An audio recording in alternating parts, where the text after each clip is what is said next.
Hello and welcome back to the Journey to Becoming a Car Journalist video series. And the clue is in the name, but just a quick recap for those who are new. My name is Blee and my dream is to become a car journalist. And in this quick little video series, sort of vloggy type video series, I track my progress as I go from being a uni student to hopefully getting my dream job. Now, it's been quite a while since I filmed the last one. I think it was about 3 months. And that was as I finished my first year at uni. I'm now about to start my second year, so I figured it was time to update you all. So yeah, let's get on with it. Right, the first thing I want to do is just say hello and thank you to all of the new subscribers we have on the channel. I believe the last video in this series was titled the 200 subscriber update or something along those lines. And obviously we now have a lot more subscribers. So yes, hello and thank you very much. Right, I think the first thing we're going to do, I've got a little list down here, is kind of have a recap on what I've done since then. And there's a couple of big things. So I did the 4-baller. You may have seen those videos knocking about on YouTube. I also went to the Goodwood Festival of Speed and managed to get a video out of that. I also had my first press car, which is something I'm very proud of. And yeah, other than that, I've just been trying to make as much content as I can. Now, I think in the last video, I kind of spoke, maybe not at length, but I spoke about the sort of dilemma that was whether I should get a job or not over summer, or whether I should just sort of devote myself to doing as much of this as possible. Now, I know there are sort of pros and cons for each way of thinking and whether I should get a job or not, but ultimately I didn't get one, and I think that was the correct decision. Now, the reason I think that was the correct decision is because it allowed me to spend as much time as possible creating some videos and sort of getting to grips with what it is I want to be doing, and also sort of creating these things in a kind of experimental way. So there wasn't massive pressure on them to do extraordinarily well. I mean, I will touch on that again later, because despite me not wanting to put pressure on them, I still put a lot of pressure on myself to do a good job. But yeah, I think not getting a job was a good decision, because like I say, it's meant I've been able to spend as much time as possible doing this YouTube thing, and that has taught me a lot of lessons. Now, having said that, I don't necessarily think I spent my time over summer wisely, and there's a few reasons for this. Like I say, I've learned a lot, but the videos I chose to create, I don't think were the best videos for the channel, and I'll try and explain myself right now. So what do I mean by that? Well, as you may have seen or may have not seen, I spent a lot of time sort of trying to make these videos called Car News Weekly videos. The sort of whole premise of those was I chose my favourite car stories of the week and ran through them in one quick video. Now, obviously these videos, I quite like producing them, and they, like I've said and banged on about, they did teach me a lot, but ultimately I spent a lot of time doing them, and the sort of reward has been zero. If I look at my analytics for those videos, which is kind of looking at how they've performed, they've done absolutely awful, they've done really badly, and ultimately they've actually lost me subscribers instead of gaining me subscribers. So I've produced, I think, 7 of those videos, each one that I spent a lot of time on, and each one performed badly, and I think that was a bit of a waste of time. What I should have done is, instead of spending so much time producing those videos, I should have spent that time making car reviews instead. I think if I'd have done that, my channel would be in a much better position now than it is now, if that makes sense.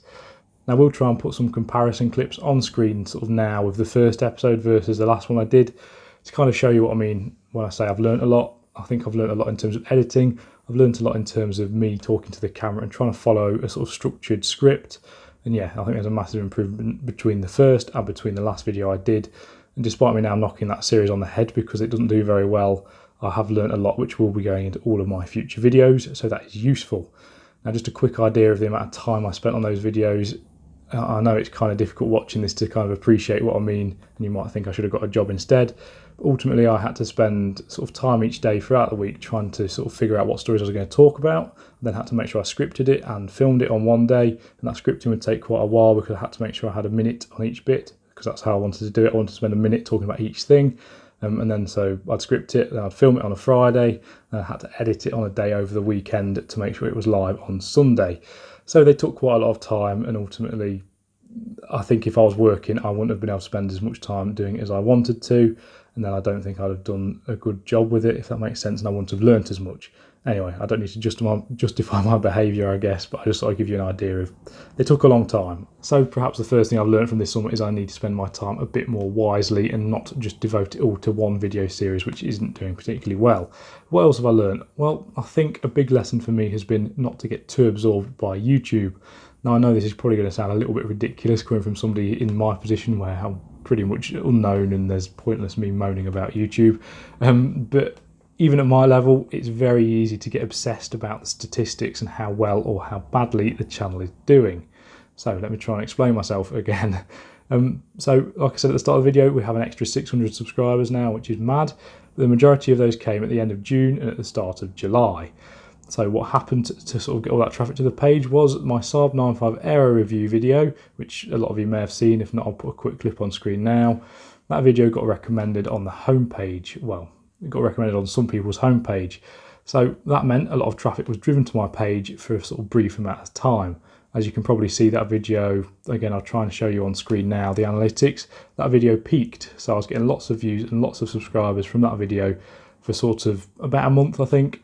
And that obviously meant my channel had a massive period of growth. But what happens when that video comes off the homepage is my analytics then dive. That means that since then, everything's not been doing very well. When I say not very well, compared to before that, it's doing okay. But compared to that, they're not doing very well.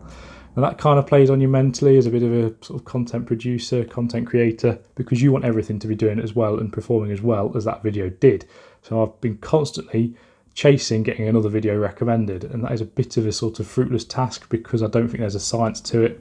And if there is a science to it, I've not been able to replicate it yet. And yeah, I think one of the things I'm going to have to learn is to not get too obsessed about numbers and try and just enjoy the sort of whole creation process of creating this content. And that is something I've been trying to do over these last few weeks. I've been trying to get back to basics and enjoying the whole process and not just being obsessed about the numbers, because ultimately if I do that, I'll just be very disappointed when things don't do as well as I want them to. Anyway, that's enough moping around, I reckon. What have we got coming up? Well, obviously there's going to be more Saab content on the channel. Now that car has kind of been a blessing and also a bit of a curse. Obviously, I've got a lot of people who've come to the channel via the Saab and they want to see more Saab stuff. That's fair enough. But I don't want to, or I'm kind of struggling to think of a million Saab videos to do, so bear with me. I do have some sort of in my head, and there is going to be one I'll be filming next week. Yeah, there'll be more Saab on the channel, but just bear with me. I don't want to overload it with just pure Saab content. So coming up, that'll be on the channel. I've also got a very exciting week next week, or this week. I think this video is going live on Wednesday, which will be the week of the exciting things. So on the Tuesday, which will be the day before this video goes live, I'll be at an SMMT press day. So what is that? Or SMT test day. So what is that? Well, basically it is a day for the industry. You get a lot of PR people from sort of car manufacturers. They bring a lot of cars there, and there'll also be a lot of journalists there. This is very exciting for me because it's a massive opportunity for me to sort of socialise or network with these people who are in the industry. Hopefully I'll be able to get a couple of drives in some of these cars, and hopefully because of that I'll be able to make a lot of cool videos. Yeah, we'll see how I get on with that. It might be a little bit daunting for me, but I'm hoping I get lots of good content and lots of good connections from that day. Also happening next week on the Friday, I'm getting my second press car, and that is a very exciting thing for me. I don't know if you've seen the video, I'll link it below, of my first press car, but that was an MG ZS. Obviously, it's an alright car if you're after that sort of thing, but for me, I'm not the target audience, and it's not necessarily what I choose. This second press car coming next Friday is a bit more up my alley, and I'm very excited to get that. You'll obviously be seeing that on the channel. I'm hoping to try and do 2 videos on it. What else is coming up? Well, kind of with this title, Back to Uni, I'll be going back to university basically. It's going to be a bit of a hectic term for me this term. I'm doing 4 modules, and then after Christmas I'm only doing 2. So that means I'm obviously going to be quite busy up until Christmas with those 4 modules, but hopefully afterwards I won't be quite as snowed under. The modules I'm doing are video, specialist online, advanced feature writing and magazine design.